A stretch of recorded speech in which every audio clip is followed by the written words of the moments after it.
Hi, I'm Sue Mills. I'm an indie author writing character-driven love stories set in New England. I'm so glad you've joined Donna and me as we discuss all things bookish. Hey y'all, I'm Donna Madden. I am the author of sweet yet spicy small town romance. It's great to have you. Come on in and take a seat. Hey everyone, thank you for joining Sue and me tonight. We are talking about pantsers versus plotters. I know when I was a reader, I didn't even know this existed. I mean, heck, I was probably writing about a year before I even heard the term. And so, Sue, how about you? When did you hear the terms pantsers versus plotters? It was probably close to the time that I started writing. It was not a term that I was familiar with at all. And to be honest, books I read, I can't tell what kind of author they are, but it is a big deal in the author community, that's for sure. It is. So Sue, to you, what is a pantser? I think of it as somebody that flies by the seat of their pants, and I consider myself a pantser, so I have a rough idea of what I'm going to write about, but I don't have the details fleshed out. And, I think I've already talked about the fact that when I started writing, I had no idea how my book was going to end. So I definitely did not have an outline or anything like that. How about you? I'm about like you, but I don't consider myself a pantser. I'm a very light outliner, because I know my characters.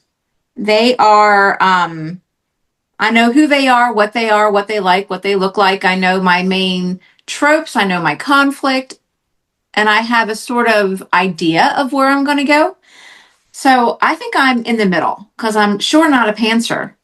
There's no way I could just say, I'm going to write a book and have no clue where I'm going or who my characters are and just get started. But I'm also not a detailed outliner.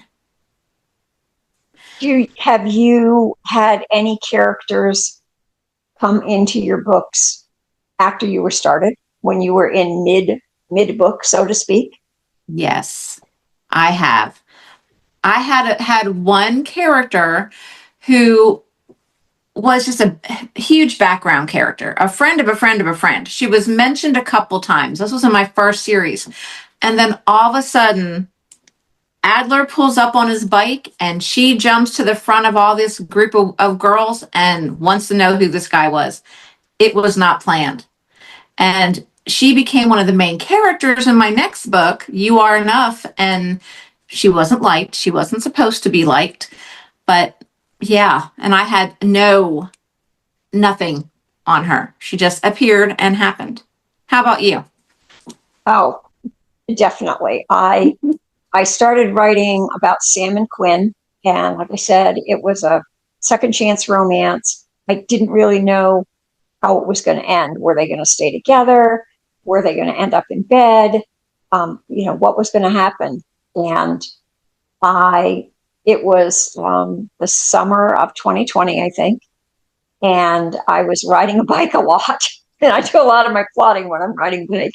So I can remember so clearly I was on this long bike ride, and it's like, okay, where am I going to go with this? And it's like, well, what if she ran into somebody? What if she met somebody at the conference in addition to Sam? How would that go? And so he was kind of born from there. Okay, well, what would he be like? Okay, he's tall and he's handsome and he's a doctor and he's got deep blue eyes and he just sprang to life. And I've had other characters. Wow, I don't know where that came from. Or I've gone in directions that I had no idea that I was going to go in that direction at all. And I can't think of anything specific right now, but I know it happened. All right, so let's say that you are starting a book. What exactly does your planning look like? Like what do you do? You say that you said that you have a rough idea, but you consider yourself a pantser. What do you know about your book before you start? So with the first book, the only thing I knew was that Quinn and Sam were going to meet at a conference. He was going to walk into the darkened auditorium and sit down next to her. And they were going to eventually he would ask her to dinner and they would discuss how they broke up. And that was about as far as I went. The book I'm working on right now is an adoption story. And in my second book, Caden, second chapter of the second book, Caden goes out to a bar with his friends, and it's an every Friday night thing. And one friend is there, and he says, so Caden says, "Is Robbie going to show tonight?" And Danny says, "No, I got a text from him. Something came up." And Caden says, "Well, what's more important than tipping a few at O'Malley's on Friday night?" And he goes, "I think it's got something to do with their baby making efforts." So I wrote that like 4 years ago. And I'm now writing Robbie and his wife's adoption story. And I've known for 4 years that I was going to write that. And I worked out most of those plot points. I knew where that was going to go. So I have the main characters, but then, like I said, characters crop up, and it's very loose. I'm trying to become more of a plotter because I think it would be more efficient for me. I don't think my way of writing is terribly efficient. Well, I have to agree, because like right now, my fourth book in my Orlando Valley series is finished, and I'm just finishing up the last bits. So I'm starting to think of the fifth book. I already know who it's going to be about, the two main characters. And I've already written the first chapter because, one of those things that it came to me in the middle of the night, and I woke up and I had to write it, and so I did. And so now I'm trying to decide on, okay, this is what this character is going to be like, and this is going to be the main issue. But right now, I have no clue where it's going. So I'm getting ready to, once I finish my proofreading, to sit down. And what I'll do is I'll have both names on a page, and I will describe the characters from eye colors and hair color to personality, positives and negatives about each character. Give them a job, their family that we know. Maybe we need to meet some family. That way I have the character written down. And then I don't go chapter by chapter, but I do say, what, be in romance, what's the meet cute? How do they meet? Or maybe they've met in the past and they're going to see again. I have to decide about that. What's the conflict going to be, and how are they going to go about fixing the conflict? Romance, that whole third act breakup. I don't usually have an act breakup because they're not really together. I have this isn't working out, we got to separate. But it's not really a breakup because they're not really together, even though they've been together. And so then we'll do that and then figure out how they're going to come back and where am I going to end it. Mm-hmm. So I have to figure out all of those. Is that an outline? Yeah. Maybe it's a roadmap. That's a good, because it's more of, it tells me where I'm going, but it doesn't give me the exact details of how I'm getting there. It's a very loose roadmap. Yeah. It's an old-fashioned roadmap. It sure isn't a GPS. I have a book that is probably, I think I have around 20,000 words written, and I think that it's not going to come out until 2027, probably, before I get back to it. And for that one, I did exactly what you said. I listed all the characters. It's a couple with, I think they have 4 children. There's another married couple with 2 children. There's like a business partner, and I described them all. And then I just did a narrative of where I wanted the book to go. It's definitely not chapter by chapter. It's not an outline. I don't deal well with outlines. I never did. I didn't in Mhm. school. Um, Outlines and graphs, I just, they give me hives. So I did that. And when I started writing the book, so I probably had, I don't know, 5 or 6 pages of just a narrative. And then when I started writing the book, it did come so much quicker than other things that I've written. So I do think it's useful. And the book that I'm going to start writing at the end of this month, I'm doing the same thing. I'm describing the characters and I'm figuring out where that's going to go. Um, Maybe even a little more chapter by chapter, or at least act by act. First act, second act, third act. Well, the really cool thing about doing a sort of outline, and I mean, I do something for every book, like I said, is looking back when the book is over and seeing if you stuck to it. And I Yeah, can tell you, I hardly ever stick to my sort of outlines. So I think I'm going to coin the term roadmap because, when you're on a trip, you can veer off and get off at this exit and you might stop at a gas station, but then all of a sudden there might be a really cute bookstore and you'll get lost in there for an hour, so you can take all these offs, and that would be my writing style, more of a roadmap, detours, which is detours, sort of exactly sort of in the middle. and it's so, you know, and you. I'm assuming that you like that approach. Yes, it works. Yeah, yeah. I I think about what I like about my approach.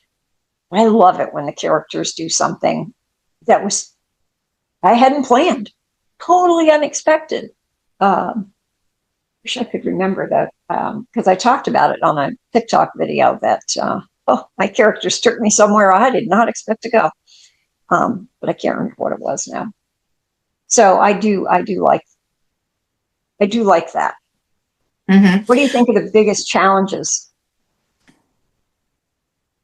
The biggest challenge of what? Of planning, of how you're doing it? figuring out the middle. Like I said, I plan out the beginning and I know where I'm going.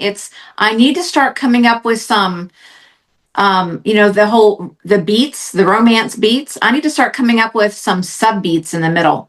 That way I know if we're here and we need to go here, where am I going to go in the middle? That way the middle doesn't take me so long to do, because the beginning is always fun, the end's always fun, but it's that muddy middle that. The messy middle. Yeah, Mhm. And it's I just, agree. so I really think I need to, even if I don't plot them, make them part of my roadmap. I'm going to hit this, this is going to happen, this is going to happen. Mhm. Be more Yeah, intentional about where we're going, even in the middle. So right, I right. think that's important. And then,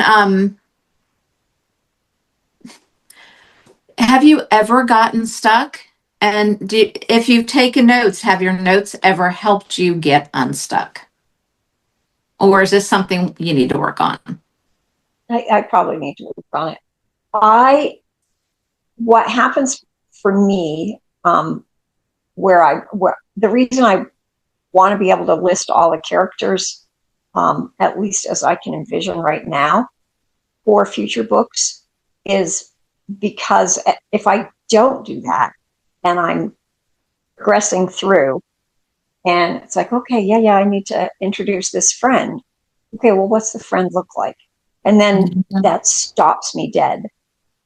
What's the friend's name? The naming is, I have a Yeah. terrible time naming my characters. So I could spend, I'd planned to write for 3 hours and I was going to come up with 2,000 words.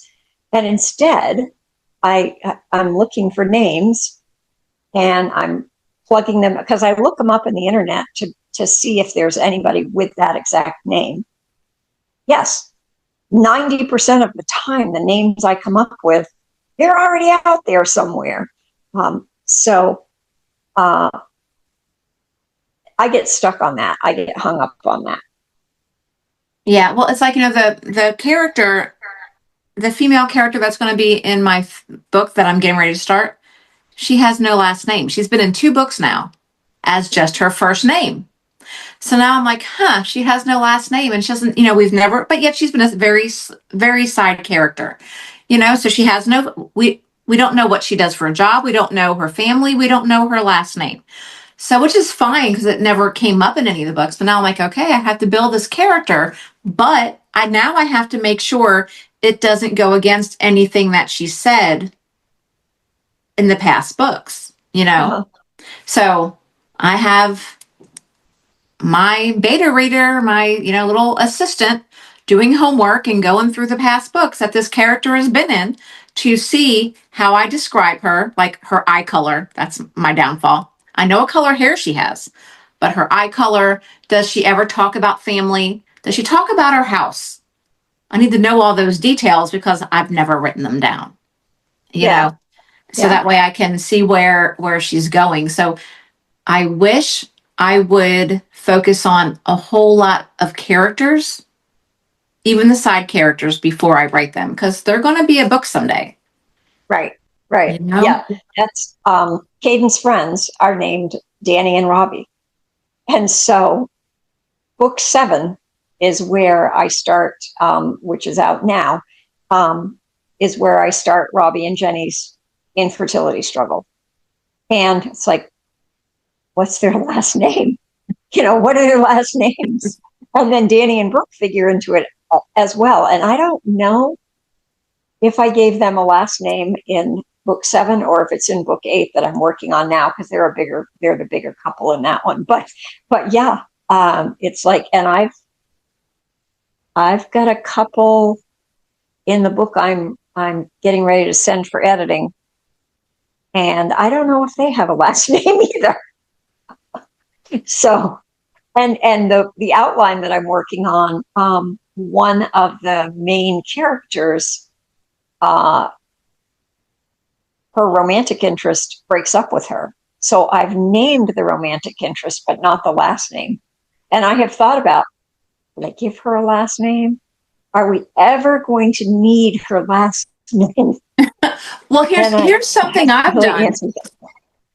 I have taken side characters that I didn't think were going to be part of a story and given them some ridiculous name. I'm like, oh, this isn't a really cool name, so I don't need to worry about it. I'm going to waste a name on this side character because I'm not going to ever use that.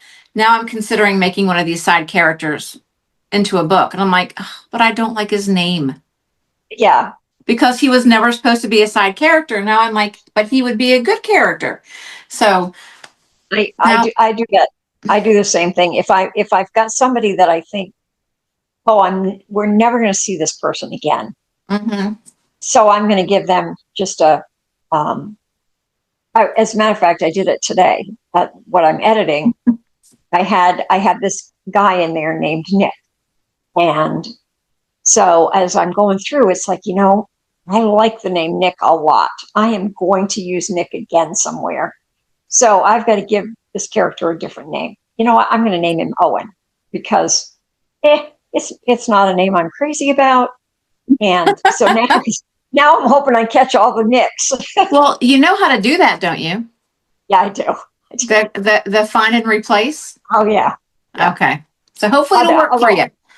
Right. So I had a character in this book, one of the couple that doesn't have a last name. And the character's name was Asher. And I decided I needed to change that because the name Ash is going to come up in another book somewhere. Uh-huh. So I thought I'll change his name to Archer. Good. That works. So I did find and replace. And rather than going through it Asher by Asher, I just changed them all. Oh gosh. Well, you can't imagine how many ASH, like every time I have the word flash, it changed it to Arch. Because I think I did it for Asher and Ash. And so every time there was a word with ASH in it, it now says ARACH. Oh my gosh. So you had to go back in there and change them all. Find them all. Yeah. So that was kind of comical. Well, that's funny because just today I was listening to an editing podcast, just like tips on editing. And one thing, well, it was like last week. I was re-listening to it, um, and it talked about finding the LYs. Oh, And yeah. you know, my one character is Lily. Oh my goodness. Yeah, I was like, okay, I can't do that. But all of this stuff is if we would plot out our outlines, if we would do an outline, we wouldn't have all these little issues because the names would be in concrete. We'd know these people, you Right. know. So do we focus on the side characters also? And if so, how much? Yeah. And plotting would do all that. Right. Plotting would do that. So, um, you know, with all this discussion, what do you think is the biggest misconception about pantsers or plotters? Why do you not want to be a plotter?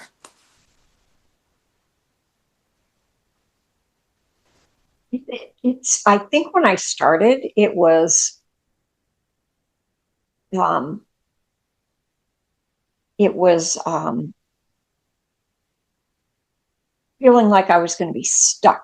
It was just so rigid. Um, Mhm. I'm not a good planner. I don't use a planner. I buy a planner every year. Do I use it? No. I bought when I went to Author Nation last year. There was a woman there with these gorgeous reader planners. It's like this thick, and it's got all kinds of stuff in it.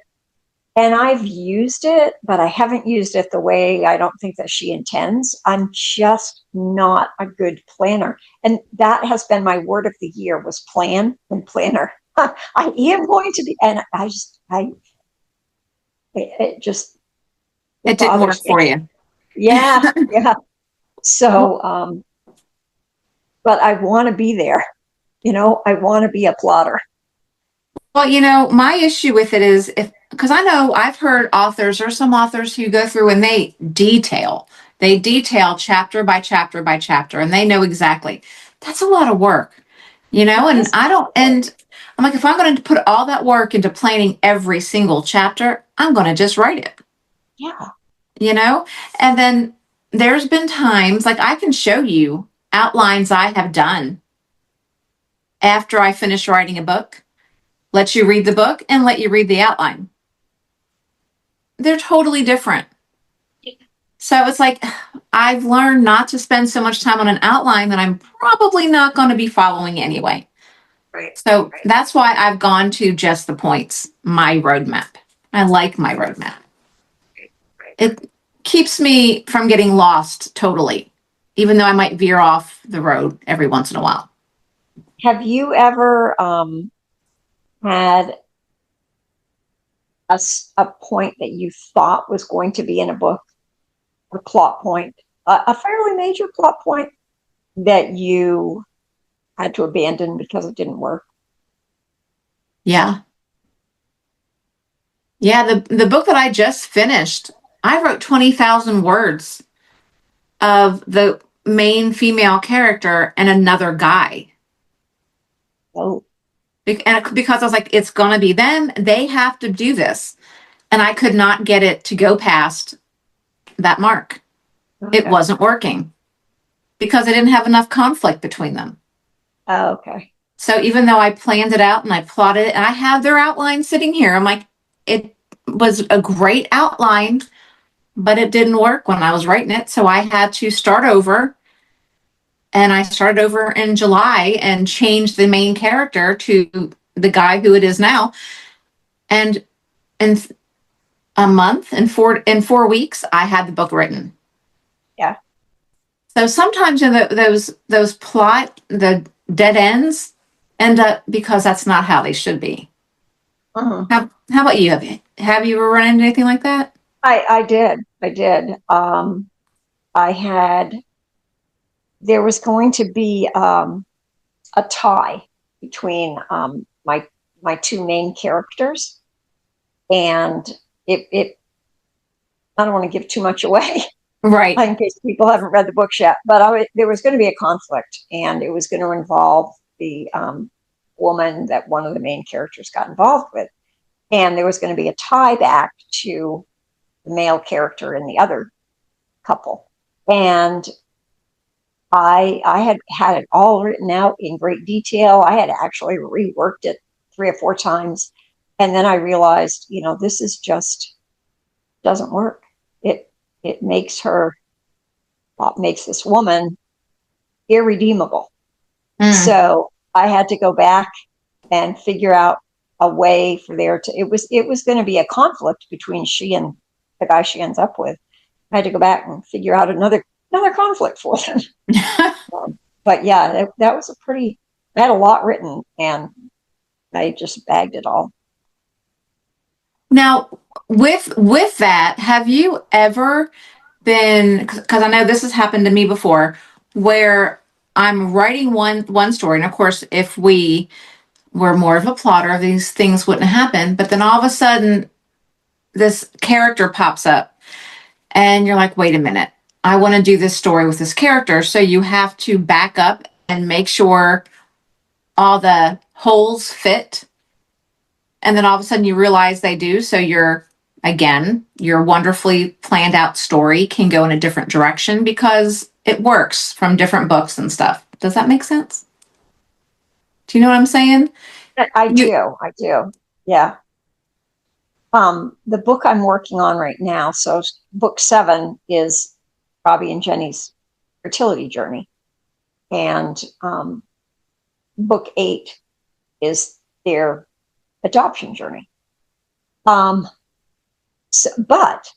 at the same time that's going on, Danny and Brooke, the other couple, are they've had some problems and they're living apart. And the book has ended up being I've had a couple of people read it, and it's they're the bigger part of the story. So it's interesting. It wasn't what I intended, but I really happy. I sent Emily a text today saying, this is rapidly becoming my second favorite book. I really like their story. So you just never know where things are going to go. and that is so true. And I think you have to be flexible and let them go where they need to go. Yeah, You yeah. know? Now, what advice would you give to a new author who's trying to figure out their process? I guess you've got to do what you're comfortable with. Like I said, outlines don't do it for me. If you're somebody that likes an outline, do an outline. I would definitely say develop your characters. Know what your characters look like. Have that stuff written down, because at some point in the future, like you have said, you're going to think, oh, what color were their eyes, or you know, what's their build. Um, I try to figure out their hobbies as well. What are they interested in? Right. Um, so I definitely think at a minimum you should do that. How about you? My advice to new authors would be prepared, be willing to try pantsing or plotting. If it doesn't work, change, and know that's okay.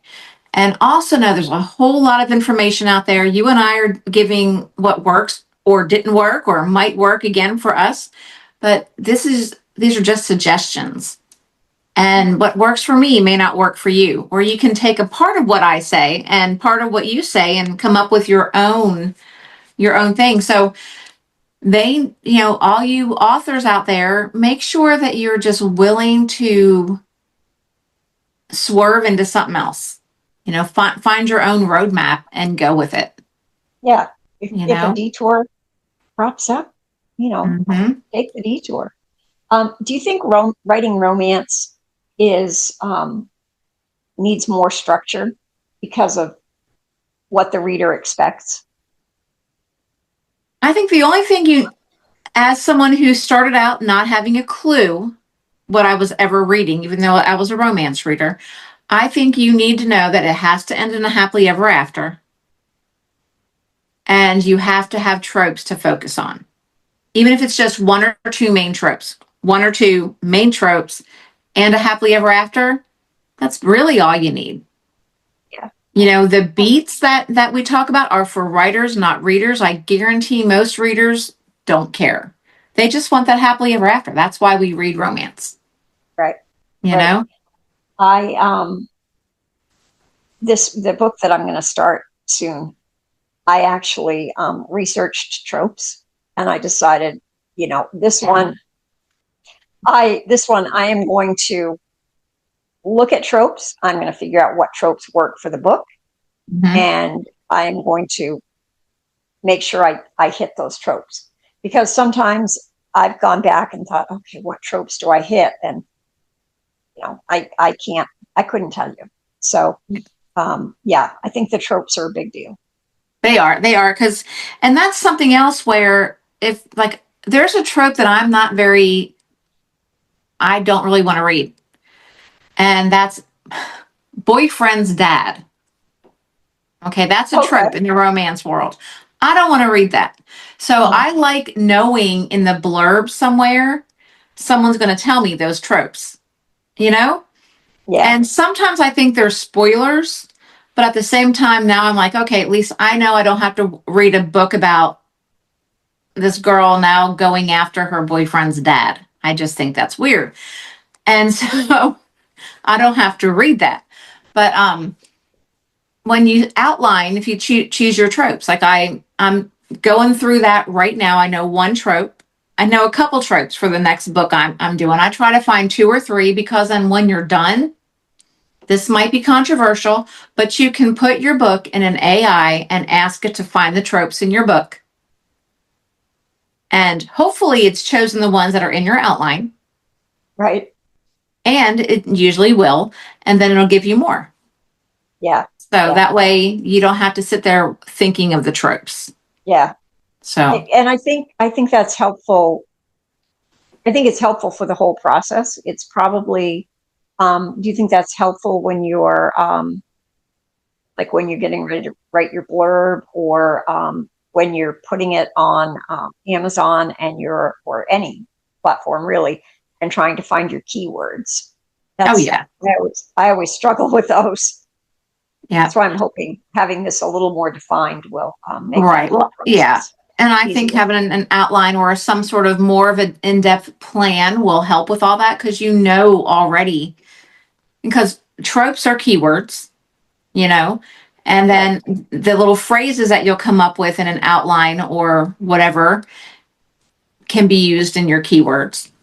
Mm-hmm. So that can all help. It can make the end so much easier. Right. Right. Absolutely. Do you find, so, you talked about the muddy middle or the messy middle. Um, so I have a hard time with my opening sentence or my opening paragraph. I know where I want it to be, but man, I really want to get something that's punchy in there, that, Mm-hmm. because when I go to a bookstore, I'm very likely to open the book and read the first page, and Right.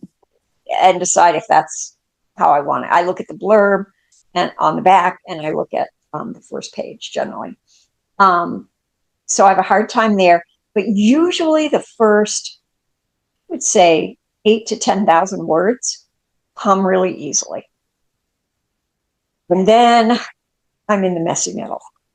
Mm-hmm. And but then when I get within, I don't know, 20,000 words to the end, because I set a goal of somewhere 50 to 60,000 words.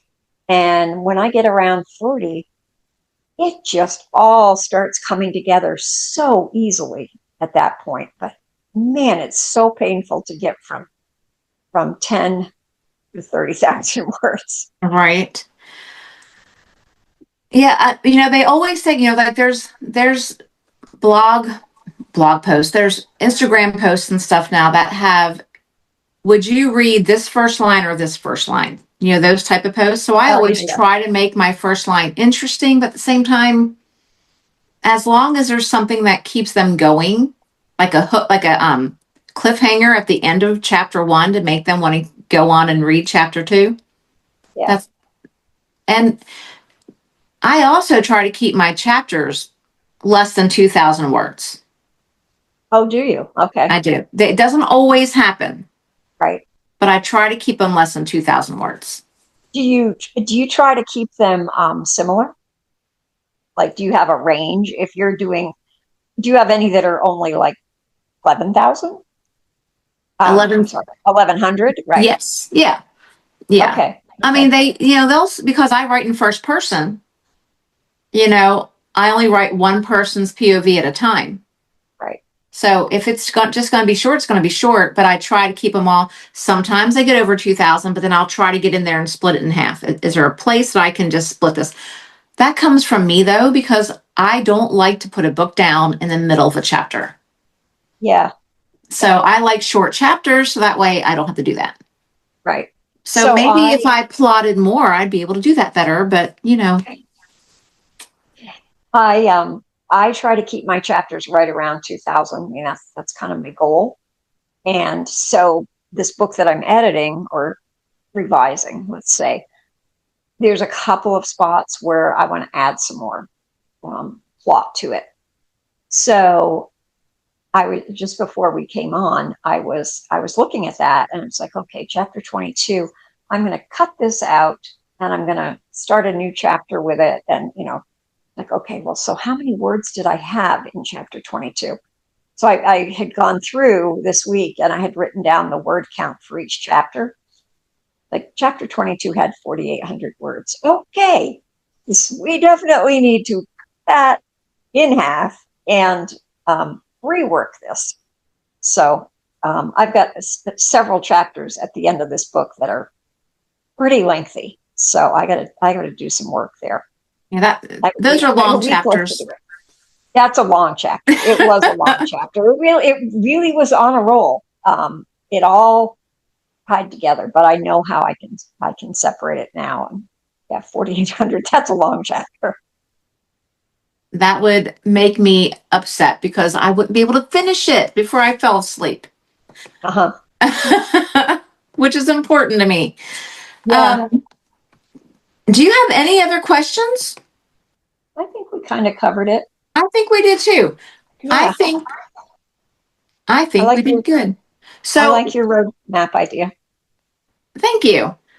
So I was just going to ask, what our discussion, what do you think you're going to use next, since we both are getting ready to start books? Well, I'm going to continue. I actually went to the dollar store and I bought 5 composition books. Kind of cool. They all have different covers, and that I'm each book that I intend to write next year, I'm going to my notes for them are going to be in these composition books. So I'm going to continue on that vein. Like I said, I'm probably going to start that book next week. So while I'm revising, I'm also making notes for this new book that's coming. So, I'm going to develop the characters. I'm going to write a narrative of where I think the story is going to go. I've got a page that's my locations, where they're Mhm. where they're going to be, um, timeline. Identify your tropes. Yes, yes, yes. I do have the tropes written down. I've got a page on that. So that's kind of fun, actually. Well, there you Much to my go. surprise. See, and maybe if we both take a little bit extra time in the beginning, it'll it'll be easier as we write. And both of us, and we need to hold each other accountable. We need to come up with a couple, maybe 3 or 4 points in the middle. Since we always know our beginning, we always know our end. Let's come up with 3 or 4 points we want to hit in the middle. Good Maybe idea. 5. That way we know we can hit 3 of the 5. All right. So when we talk next week, we'll see where we're at. There you go. We'll have to hold each Okay. other. Yes, that sounds good. All right. Well, Sue, you have a great week. Happy Yeah, writing. you too. You too. We hope you've enjoyed this episode of Indie Authors Uncovered, brought to you by Small Fry Marketing. your single source for affordable marketing solutions. Visit us at smallfrymarketing.com.